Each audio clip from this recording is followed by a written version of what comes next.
They found me in the server room, but I was not crying. I was not screaming either. I was laughing. A quiet, deliberate, and cold laugh as I watched the deployment board flicker like it had seen a ghost. The corporate lords had locked me out of the building exactly 2 hours ago. My physical security badge had been denied at the front gate, and my company email had vanished into a black hole of administrative suspension. Yet, the main automation engine was still trying to talk to me. It kept pinging my remote terminal like I was the only person left on Earth who spoke its language, which, to be completely fair, was the absolute truth.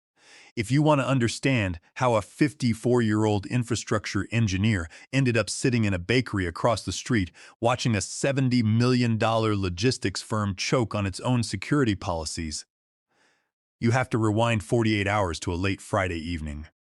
It was 6:47 in the evening, and the office was empty except for the cleaning crew. I was packing my bag, looking forward to a quiet weekend with my family, when Gerald Montgomery cornered me near the elevator. Gerald was the recently appointed Vice President of Engineering, a man whose entire technical knowledge could be written on the back of a business card. He wore custom-tailored suits and possessed a smile that was slick like cheap syrup, but his eyes were completely empty. He walked up to my desk and leaned against the cubicle wall with a look that was meant to project authority, but only managed to look desperate. "We need everyone on board this weekend, Adrian," he said, his voice dripping with false camaraderie. "We are pushing a critical integration module on Monday morning. The executive board is watching this release closely, and I expect you to be here to run the automation scripts." I did not blink, and I did not offer a polite apology. I looked him dead in the eyes and said a single word. No. Gerald was not used to hearing that word. His mouth twitched slightly, not with immediate rage, but with the sudden shock of a man who believed his title made him a king. He stared at me for a few seconds, waiting for me to back down or explain myself. I stood my ground, quietly reminding him that my contract with Apex Dynamics explicitly stated a 40-hour workweek. I told him that if he wanted me to spend my Saturday and Sunday in the office, he needed to contact Human Resources and arrange for overtime pay. Gerald let out a dry, forced chuckle that carried no warmth. "We are a family here, Adrian," he said, "and sometimes families make sacrifices." I replied that my actual family was waiting for me at home, and they were the only ones who had a claim to my weekends. His smile disappeared, replaced by a cold, hardened expression. "Thanks for the clarity," he said, turning on his heel and walking away. He hummed a triumphant tune, completely convinced that his vice president title was a magic wand that would solve any engineering bottleneck. I watched his retreating figure, realizing that his superficial view of leadership would soon crash against the harsh reality of binary logic. I should have known then that he was planning a silent ambush. On Monday morning, I arrived at the office at 7:58. I stepped up to the glass doors of Apex Dynamics and pressed my proximity card against the reader. Instead of the familiar green flash and click of the lock, the reader glowed red. I tried again, but the light remained red.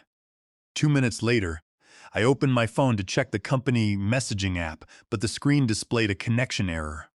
My corporate email was inactive, and my private virtual network key had been revoked. I had been fired, but not in the legal sense.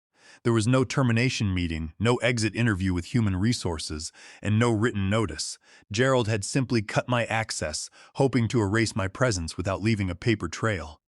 But in his rush to punish me, Gerald had forgotten one crucial detail. He had cut off the very hand that fed the machine. I had spent 12 years building the entire continuous delivery pipeline for Apex Dynamics. I had spent nights, weekends, and holidays writing the configuration files, organizing the deployment scripts, and testing the database failovers. I knew every line, every dependency, and every potential failure point in that massive environment. Gerald believed he was managing an office of replaceable clerks, completely unaware that in the world of cloud infrastructure, specialized knowledge is the ultimate currency. I had created the infrastructure from scratch, coding the integrations that allowed the developers to push their updates to the cloud. By revoking my token, Gerald had broken the bridge between the developers and the production servers. And he did not even realize it yet. The server infrastructure was highly complex, consisting of hundreds of microservices that relied on automated validation. When a developer committed code, the system automatically verified the credentials of the release engineer, which happened to be me. Without my active cryptographic signature, the entire pipeline was designed to reject any incoming code changes to prevent security breaches. Gerald, in his technical ignorance, assumed that the pipeline was just a simple script that could run on any account. He did not realize that the system was built on a zero-trust architecture where authorization was strictly tied to unique user tokens. By locking me out, he had effectively shut down the gateway to the servers, leaving the company's development team completely stranded on the outside. The clock was ticking, and the automatic processes I had established over the last decade were about to collide with the wall of Gerald's arrogance. When I designed the system, I knew how fragile the infrastructure could be in the hands of managers who did not understand the difference between a server and a spreadsheet. Therefore, during an all-night debugging session 6 months ago, I had written a custom watchdog protocol deep within the automation codebase.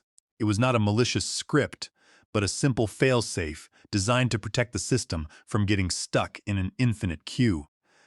The script was programmed to monitor my specific developer token.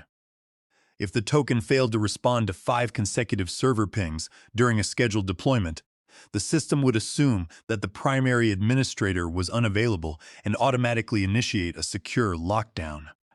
I had never documented this failsafe because Gerald had once told me that he did not care about the technical details as long as the deployments went smoothly.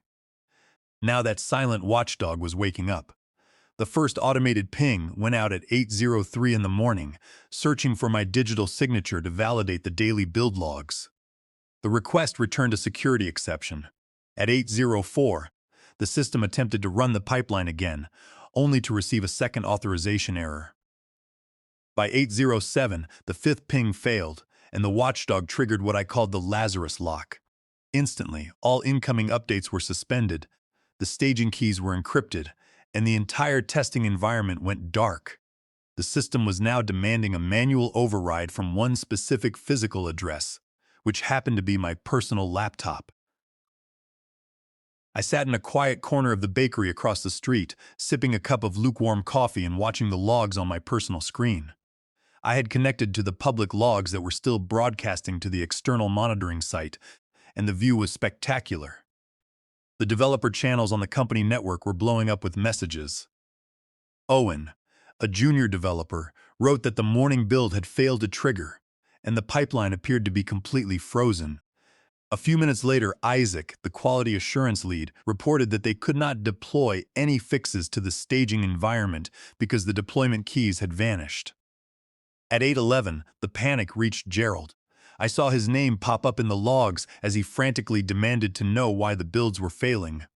He asked if anyone had seen me, but the only response he received from the team was silence. They did not know that I had been escorted out by the virtual security protocols, before the sun had even fully risen. Gerald was pacing the floor of the engineering department, his tie loosened and his forehead shining with sweat. He thought this was a temporary server glitch, a simple database hang that could be resolved by restarting the servers.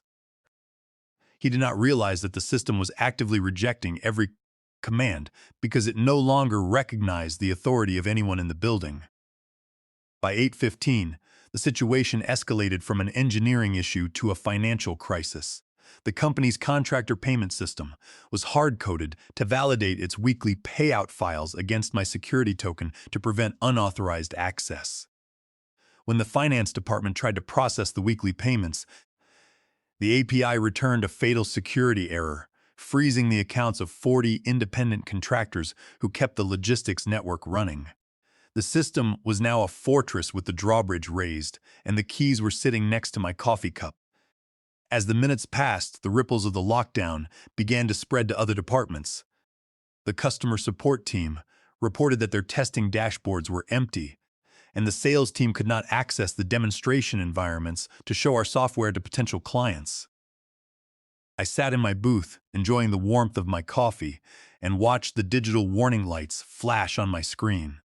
I was no longer an employee of Apex Dynamics, but my presence was still felt in every corner of their network. I knew that within an hour, the executives at corporate headquarters would begin to notice the complete cessation of activity. The company was losing thousands of dollars every hour the system remained locked, and Gerald was running out of time to find a solution. The support queues were filling up with complaints from shipping terminals across the country, as our software was responsible for routing delivery fleets in real time. Without the active pipeline, shipping updates could not be pushed, and the dispatcher logs began to fail. I could see the system logs growing larger, filled with warning messages and connection timeouts as servers across the network tried in vain to establish a connection with the locked automation node. It was a massive network gridlock, and the only person who could clear the jam was sitting across the street eating a toasted cinnamon bagel. I observed the security guards through the wide glass window of the bakery. They looked confused as they stared at their terminal, which was no longer receiving the card swipe updates. I took a slow sip of my coffee, feeling a sense of absolute calm. Gerald had believed he could solve this by simply replacing me, but he was about to learn that complexity cannot be managed by executive mandates. The system was designed to protect itself, and it was doing exactly that, ignoring the desperate commands of the engineers who remained inside the locked building. The quiet hum of the espresso machine and the soft murmur of the local patrons provided a peaceful soundtrack to the unfolding corporate crisis. The stark contrast between the calm bakery and the absolute panic occurring across the street on the fourth floor of the office building was almost comical. By 8:20 in the morning, the phone in my pocket began to vibrate. It was a text message from Gerald. The message was short and direct, asking why I was not at my desk and demanding that I come into his office immediately to resolve a system issue. I did not reply. Instead, I took a screenshot of the message and saved it to my private drive. I was building an evidence file, documenting every step of their administrative actions. At 8:29, Gerald sent another text, his tone shifting from managerial arrogance to clear desperation. He asked if I had implemented some sort of lock on the deployment pipeline and demanded that I give him the decryption keys immediately. I smiled and set my phone face down on the wooden table. The system was locking itself into a recursive loop, trying to validate a token that no longer existed. Gerald's panic was visible through the glass windows of the fourth floor. He had gathered a group of developers around his desk, pointing at monitors and gesturing wildly. I knew what they were trying to do. They were trying to bypass the security layers to force a deployment. They had realized that they could not access the code database directly because the security credentials were bound to my active token. I watched the logs on my screen as they tried to run custom scripts to override the Jenkins configurations, but the scripts were immediately rejected because they lacked the necessary cryptographic keys. Gerald was shouting orders, demanding that the junior developers find a way around the lock. Gerald was trying to use a master admin password to bypass the validation checkpoints. I saw his attempts in the security logs, each one marked with a bright red warning label. He was desperately searching for a back door, unaware that I had closed and locked every single entry point months ago. At 9:12, the logs confirmed my suspicions. Someone, likely Owen under Gerald's direct orders, was attempting to force a deployment using a cloned digital signature. They had retrieved an archived version of my security token from 6 weeks ago and were trying to inject it into the pipeline to trick the system into thinking I had authorized the release. This was a critical mistake. The Watchdog script was designed to detect unauthorized modifications.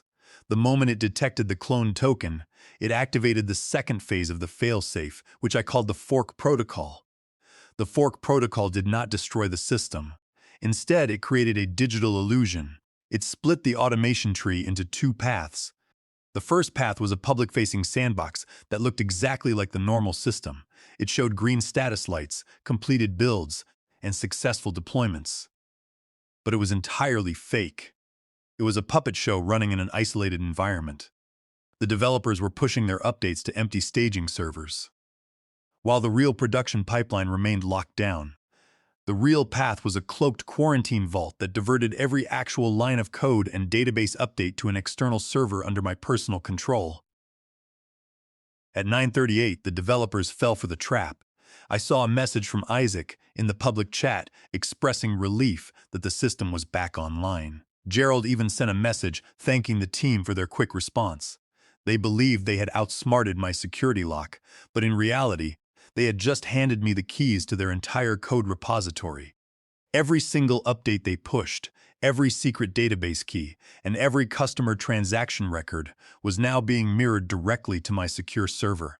Gerald had attempted to bypass my authorization using a forged digital signature, and by doing so, he had committed a federal offense under the Computer Fraud and Abuse Act and violated California Penal Code, Section 470, which deals with forgery.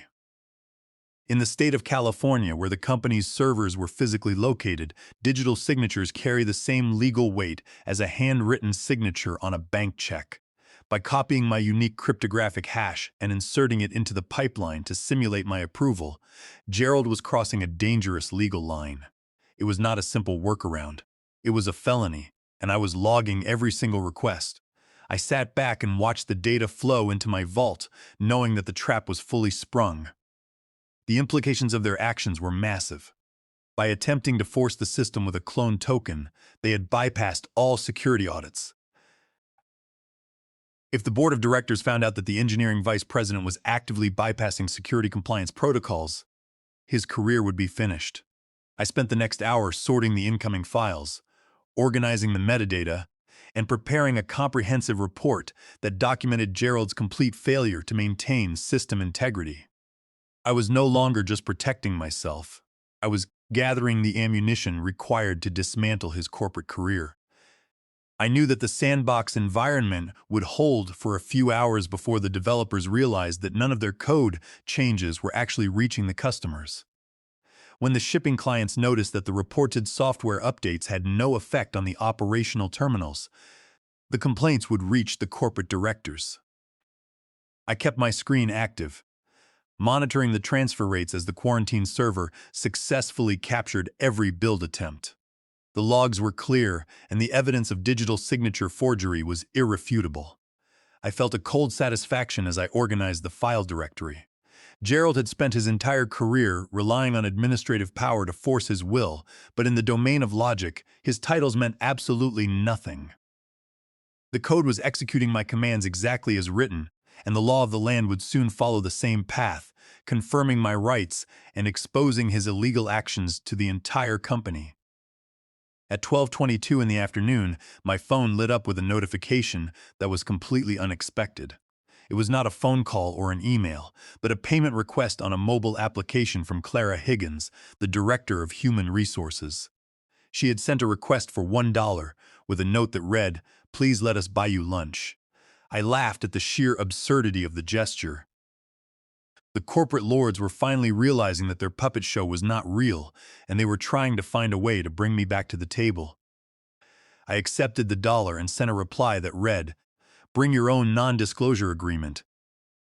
12 minutes later, Clara walked into the bakery. She looked composed in her dark designer suit, but her hands were trembling slightly as she held a leather folder. She sat down across from me, looking at my two open laptops. "We need to resolve this, Adrian," she said, her voice quiet but tense. "If this situation becomes public, it will cause severe damage to the company." I looked at her calmly and asked what exactly she was proposing. She opened her folder and slid a document across the table. It was a formal settlement offering me a mid-five-figure severance package, specifically $75,000, and the reinstatement of my positive employment record in exchange for the deletion of the data vault and my signature on a non-disclosure agreement. I pushed the paper back to her without reading the details. "I am not interested in hush money, Clara," I said. Clara tried to appeal to my loyalty, reminding me of the projects we had successfully delivered in the past. She argued that a legal battle would only bring stress and damage my professional reputation. I reminded her that my loyalty was to my contract, which the company had violated the moment they revoked my access and forged my signature.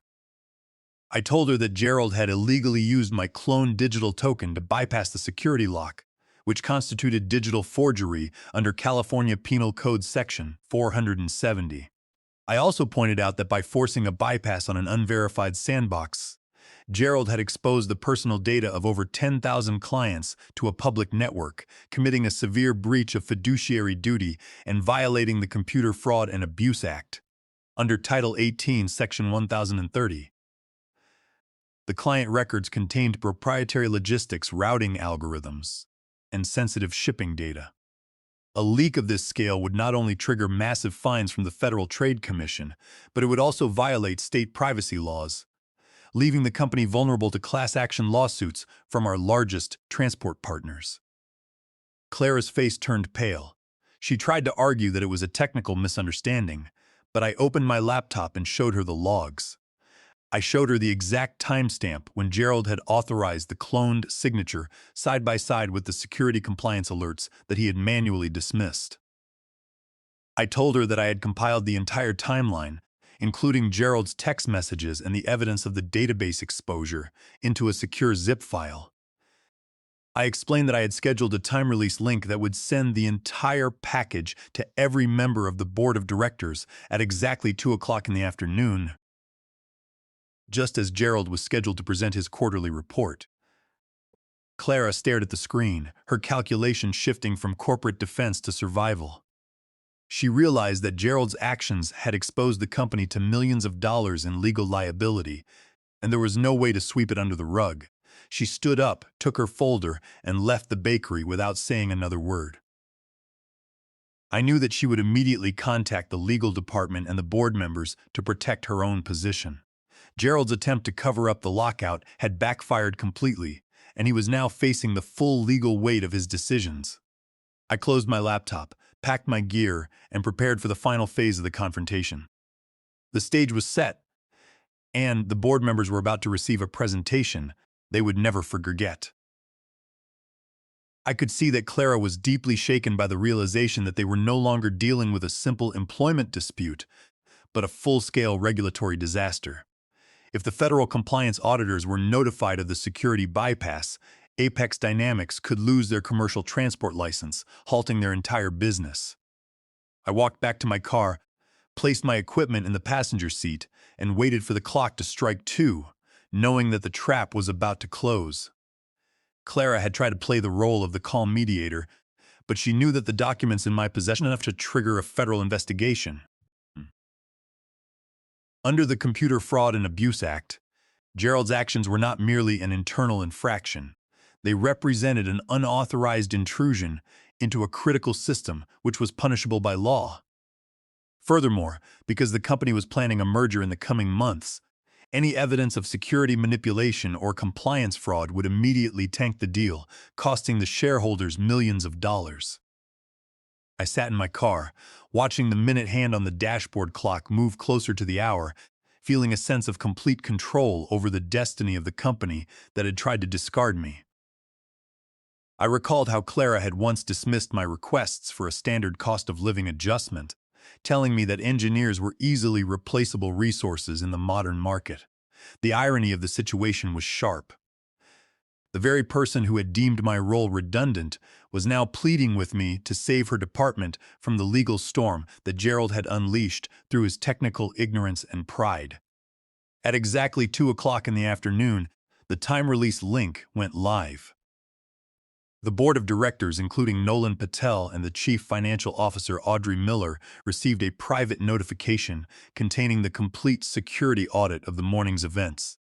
I knew the presentation had started because I was listening to the audio feed through a deprecated integration plugin that Gerald's team had failed to remove from the server. Gerald cleared his throat and began his presentation, using a confident tone as he explained how he had personally resolved a minor system glitch earlier that morning. He was painting himself as the hero who had saved the company from a technical disaster. He spoke for 3 minutes before Nolan Patel interrupted him. The audio feed went silent for a moment, and then I heard Nolan's calm, sharp voice asking Gerald to explain the Jenkins fork. Gerald hesitated, his voice stammering as he tried to claim that it was a simple backup protocol. Then Audrey Miller spoke up, asking why Gerald had authorized the use of a cloned security token from an employee who had been locked out of the system without a formal termination process. Gerald tried to shift the blame to a junior developer, claiming that there had been a misunderstanding in the deployment queue. But the board was not listening to his excuses. They had the evidence in front of them, including the logs showing Gerald's direct authorization of the forged credentials. Audrey Miller pointed out that Gerald had committed a massive breach of security protocol by allowing AWS keys to be committed to a public repository 2 months ago, which was captured in the secure vault. The meeting was adjourned after 15 minutes. By 2:17, a company-wide announcement was posted on the main communications channel, stating that Gerald Montgomery was leaving his position as Vice President of Engineering, effective immediately. There was no praise for his service and no transition period. He was simply gone. 5 minutes later, I received an email from Clara Higgins. The subject line read, "Strategic Realignment," and the body contained an invitation to a private video conference with Nolan Patel and Audrey Miller. When I joined the meeting, they did not offer excuses. They offered me the position of Interim Director of Infrastructure, with a salary that was double my previous rate and complete authority over the rebuilding of the pipeline. I looked at the board members and stated my conditions. First, Gerald's name was to be completely erased from all system logs and repositories. Second, anyone who had participated in the attempt to forge my credentials would be reassigned to a different department. Finally, I would not rebuild the pipeline as an employee. I would build it as an independent contractor, leasing the software architecture to Apex Dynamics under a private contract that I owned. I would have full veto power over all engineering decisions, and I would report directly to the board of directors rather than any middle manager. They agreed to my terms, recognizing that they had no other choice if they wanted to salvage the logistics network and prevent a total system collapse. Nolan Patel looked at me for a few seconds, a faint smile appearing on his face. He agreed to all 3 conditions. 2 hours later, a courier arrived at my home with a new company laptop and a signed contract. I opened the terminal, looking at the clean, empty screen. There were no ghosts of Gerald's incompetence left in the system, only clean code and limitless potential. I created a new root directory for the project and named it Revenge as a Service. It was a quiet, stable system, built on the solid foundation of the law and clean code. I sat back, took a sip of my coffee, and hit the enter key, watching the first clean build deploy to the cloud without a single red light. The company was now paying me double to lease the architecture I had created, and I was finally in full control of my work. The automated pipeline was running smoothly, and the logs were completely clean. I had not only protected my rights, but I had established a business model that would secure my financial future for years to come. Gerald's arrogance had been his own undoing, and Apex Dynamics had learned that they could not ignore the laws of the land or the logic of the code. The system was now operating at peak efficiency, and the board members were pleased with the stability of the logistics network. I had shown them that a senior engineer is not merely an expense on a balance sheet, but the very foundation upon which their enterprise is built. I closed my terminal, stepped away from my desks, and smiled as I looked out the window at the city skyline, knowing that my career was finally secure. I had turned a corporate lockout into a personal victory, using their own mistakes and the laws of the country to rebuild my professional standing.